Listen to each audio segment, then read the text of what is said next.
Swiss banks used to be attractive for wealthy individuals. Today I'm going to tell you if it's still a good idea to bank in Switzerland.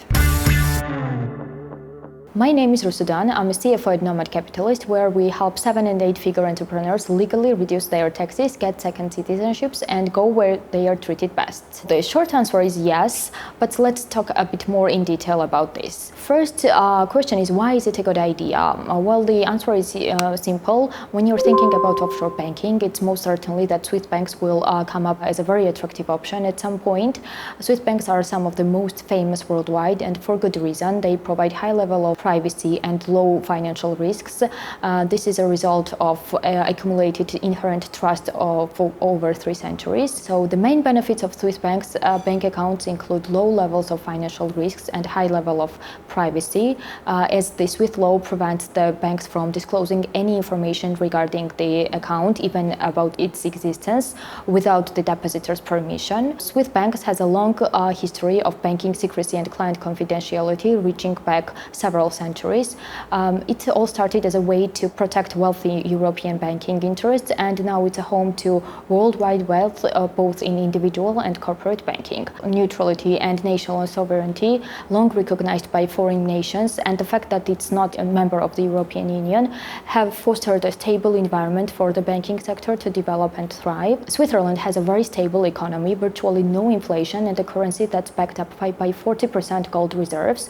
The bank regulators in Switzerland are requiring banks to hold onto the high level of capital for deposit, so it means that if there's any turmoil, it's most certainly that your money will make it back to your account. So general benefits of banking in Switzerland are low financial risks, high level of privacy, and some banks are very crypto-friendly, supporting a variety of cryptocurrencies and crypto trading. Some banks also provide investment and financial advisory services. It's a great opportunity to manage your wealth and store money. So there are a few concerns. We see a tendency of many Swiss banks turning into fintech banks, and in regular banks it's a bit difficult to open the account. You have to go through a rigorous process. Some of the banks are not really transactional. You cannot use it for daily transactions. Now that we have established that it's a good idea to bank in Switzerland, let's talk more about how. So first you do your research and see which bank suits your needs and is relatively easy to open. Because there are more than 240 banks in Switzerland, you do have a variety of choice. Keep in mind that Swiss banks have rather strict compliance rules. Here are a few topics you should take into consideration when making your choice. First is there a minimum deposit requirement.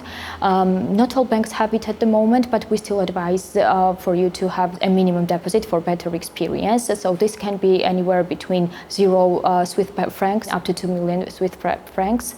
Some banks base the requirement based on the owner's permanent residency. As for the fee structure, there are banks that provide no maintenance fee or no one-time payment for a bank account opening, but it can vary from $0 up to $10,000. As for the requirements regarding the documents, it's pretty straightforward. You need to provide your bank account, current bank account statement, copy of your passport, KYC. All the documents need to be notarized and apostilled. They may ask you to provide additional documents based on your citizenship and on a case-by-case basis. Countries like US, Canada, Antigua and Barbuda, Korea, China and Russia are restricted to open bank accounts in Switzerland at the moment. It usually takes any time between a week and a couple months.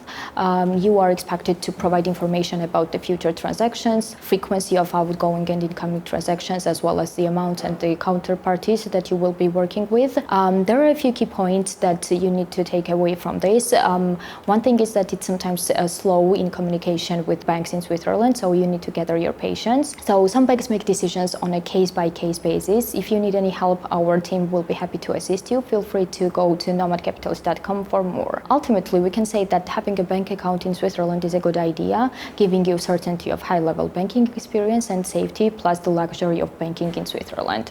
If you want to hear more about Swiss banks, please leave your comments below, and you're welcome to share your experience of banking in Switzerland.